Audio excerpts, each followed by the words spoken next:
My great-grandmother, she says, I want you to learn the language of the white man. Take some of their words and put them in your mouth. Taste them and learn about how they use their words and their language. We share this information with you in good faith.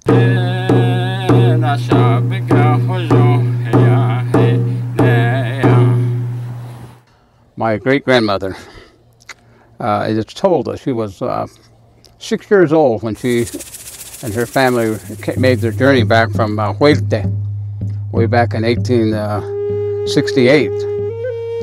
And she lived to be quite elderly.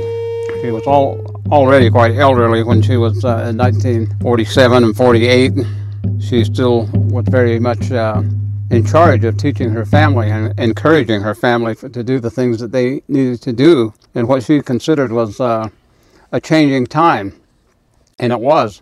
After World War II, many things changed, and our environment even became very different. But my great-grandmother, I remember a time that she had a good number of her grandchildren, great-grandchildren, at her Hogan. And there was about maybe 15 or so of us that was with her at that one time. And for some reason, she was the only adult that I remember at that time. And she prepared us a big pot of mutton stew, and she fixed fried bread, and set out this place for us to eat on the Hogan floor. And we were all sitting around waiting to eat. And she says, "Apchen," which means, "Wait, my children." And she says, which is, "Let me tell you this." And so we were all just waiting for the food, and there it was, sitting there waiting for us. But she wanted us to pay attention to what she said. She said, "Of all of the things I want to encourage you to do in the years ahead, in the days ahead," she says, "I want you to learn the language of the white man. Take some of their words and put them in your mouth.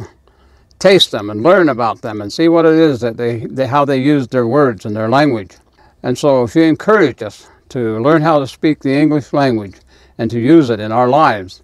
And so I understood at a very early age what she was saying. But she also was a person that spoke Spanish. She spoke Zuni. She spoke, of course, the language of our people, but other native languages as well. But she did not speak English. She knew very few words. And I remember one time that she was trying to explain to us meaning what she understood to mean 100%. She put out her hands, both hands, and she says, "All 10 hand," and which meant all 10 fingers would equal 100%. And so those are the things that I remember about my great-grandmother and some of the teaching. But her teaching of learning the language in that, the English language, and understanding the meanings of those words was very important to her.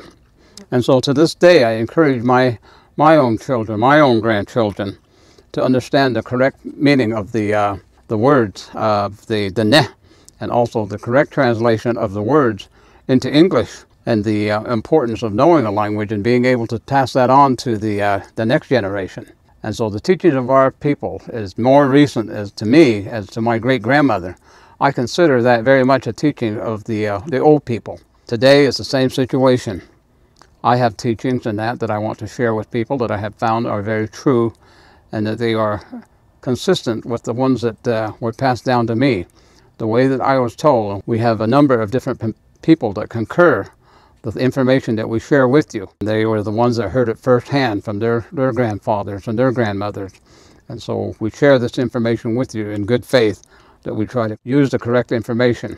And we use the language of the English-speaking people, because so many of our young people don't understand the language of our people.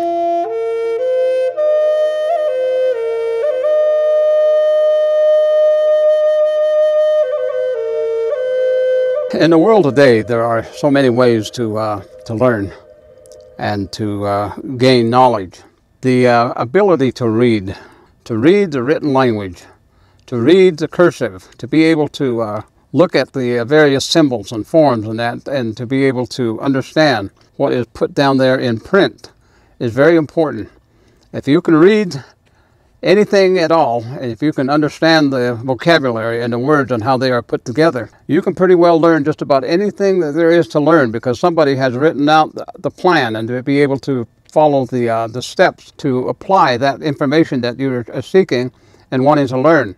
So you can learn about science and all of the different things about mechanics and the other so many different information in that is available. And if you can read well, if you can comprehend, then that is the thing that you should probably be seeking. And we encourage that with all of our young people. So I share this information with you and share with you the things that we are told.